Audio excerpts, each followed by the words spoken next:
Hello friends, welcome to Vijji's kitchen. இன்றைக்கி நம்ம என்ன பார்க்க போகிறோன்னா, கோவில் ஸ்டைல் புளியோதரை ரெசிபி எப்படி செய்யறதுன்னு சொல்லிட்டு பார்க்கலாம். இந்த மாதிரி ஒரு டைம் செஞ்சு பாருங்கள், திரும்ப திரும்ப செய்வீங்க. வாங்க ஃப்ரெண்ட்ஸ், வீடியோக்குள்ளே போகலாம். அடுப்பு ஆன் பண்ணி கடாய் வச்சுக்கோங்க. இப்போ இதுக்கு ஒரு பொடி அரைக்கணும். இப்போ இது எல்லாத்தையும் நம்ம வறுத்து அரைச்சி எடுத்துக்கலாம். 1 ஸ்பூன் கடலைப்பருப்பு, 1 ஸ்பூன் உளுத்தம் பருப்பு, 1/2 ஸ்பூன் மிளகு, 1/2 ஸ்பூன் ஜீரகம், 1/4 ஸ்பூன் வெந்தயம், 1/2 ஸ்பூன் கடுகு, 10 வரமிளகாய் சேர்த்துருக்கேன். உங்களுக்கு காரத்துக்கு தகுந்த மாதிரி நீங்கள் சேர்த்துக்கோங்க. 1 ஸ்பூன் கருப்பு எள்ளு, 1/2 ஸ்பூன் வர கொத்தமல்லி எடுத்து வச்சுருக்கேன். எல்லாத்தையும் சேர்த்து நல்லா வதக்கி எடுத்துக்கலாம். மீடியம் ஃப்ளேம்லேயே வச்சு வறுத்துக்கோங்க, இல்லைனா சீக்கிரம் கருகிடும். இப்போ இது நல்லா ஆறட்டும். ஆறுனதுக்கப்புறம் மிக்ஸி ஜாரில் சேர்த்து நல்லா பொடி பண்ணி எடுத்துக்கோங்க. கொரப்பாக பொடி பண்ணி எடுத்துக்கணும். இந்த அளவுக்கு புளியை 1/2 மணி நேரம் தண்ணியில் நல்லா ஊற வச்சுட்டு வடிகட்டி எடுத்து வச்சுருக்கேன். இப்போ அடுப்பு ஆன் பண்ணி கடாய் வச்சு புளி தண்ணியை சேர்த்துக்கோங்க. இது கூடவே 1 ஸ்பூன் மஞ்சள் தூள், 1/2 ஸ்பூன் பெருங்காயத்தூள் சேர்த்துருக்கேன். இப்போ இதுக்கு தேவையான அளவு உப்பு சேர்த்துட்டு நல்லா மிக்ஸ் பண்ணி விட்டுக்கலாம். இப்போ இந்த புளி தண்ணி நல்லா கொதித்து வரணும். இது பாதி அளவுக்கு நல்லா சுண்டி வரணும். அந்த அளவுக்கு நம்ம கொதிக்க வச்சு எடுத்துக்கலாம். இப்போ நல்லா கொதிச்சிடுச்சு.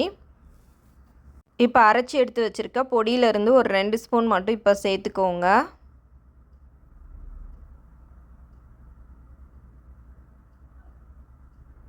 சேர்த்துட்டு இப்போ இதை நல்லா மிக்ஸ் பண்ணி விட்டுக்கலாம். பொடி சேர்த்ததுக்கப்புறம் ஒரு 2 நிமிஷம் இருந்தாலே போதும். பொடி சேர்த்ததுக்கப்புறம் நல்லா கெட்டியாகிடுச்சு பாருங்கள். இந்த ஸ்டேஜில் நாம் அடுப்பை ஆஃப் பண்ணிடலாம். நல்லா கெட்டியாயிடுச்சு. இப்போ புளி சாதத்துக்கு ஒரு தாளிப்பு ரெடி பண்ணணும். இப்போ அடுப்பு ஆன் பண்ணி கடாய் வச்சுக்கோங்க. அதில் 4 ஸ்பூன் நல்லெண்ணெய் சேர்த்துக்கலாம். எண்ணெய் நல்லா காஞ்சதும் 1/2 ஸ்பூன் கடுகு சேர்த்துக்கோங்க. 1/2 ஸ்பூன் கடலைப்பருப்பு, 4 வரமிளகா, கொஞ்சமாக முந்திரி பருப்பு, ஒரு கைப்பிடி வேர்க்கடலை சேர்த்துருக்கேன். இப்போ இது நல்லா பொரியட்டும். ரைஸை வடிச்சிட்டு இந்த மாதிரி நல்லா ஆற வச்சு எடுத்து வச்சுருக்கேன். அந்த ரைஸில் இப்போ ஒரு 2 ஸ்பூன் அளவுக்கு நம்ம வறுத்து எடுத்து வச்சுருக்க பொடியை சேர்த்துக்கலாம். இப்போ நல்லா எல்லாம் பொரிஞ்சிடுச்சு. இப்போ கருவேப்பிலை சேர்த்துட்டு நம்ம அடுப்பை ஆஃப் பண்ணிடலாம். இப்போ இந்த ரைஸ் கூடவே கொஞ்சமாக புளிக்காய்ச்சல் சேர்த்துக்கலாம். உங்களுக்கு எந்த அளவுக்கு தேவையோ நீங்கள் அதுக்கு தகுந்த மாதிரி சேர்த்து நல்லா மிக்ஸ் பண்ணிக்கோங்க. இப்போ வறுத்து எடுத்து வச்சுருக்க தாளிப்பையும் சேர்த்துக்கலாம். இந்த மாதிரி பண்ணுறதுனால வேர்க்கடலை, முந்திரி பருப்பு எல்லாமே நம்ம லாஸ்ட்டாக சாப்பிட்ற வரைக்குமே கிறிஸ்பியாக இருக்கும், சாப்பிடவும் நல்லாயிருக்கும். இந்த மாதிரி ஒரு டைம் செஞ்சு பாருங்கள். இப்போ எல்லா ரைஸ்லேயும் படுற மாதிரி நல்லா மிக்ஸ் பண்ணி விட்டுக்கலாம். பார்க்கவே எவ்வளோ சூப்பராக இருக்குன்னு பாருங்கள்.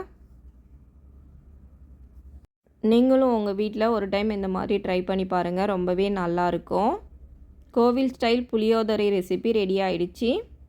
இந்த வீடியோ உங்களுக்கு பிடிச்சிருந்தால் லைக் பண்ணுங்கள், ஷேர் பண்ணுங்கள். இது வரைக்கும் விஜ்ஜிஸ் கிச்சனை சப்ஸ்கிரைப் பண்ணாதவங்க சப்ஸ்கிரைப் பண்ணிக்கோங்க. Thank you friends.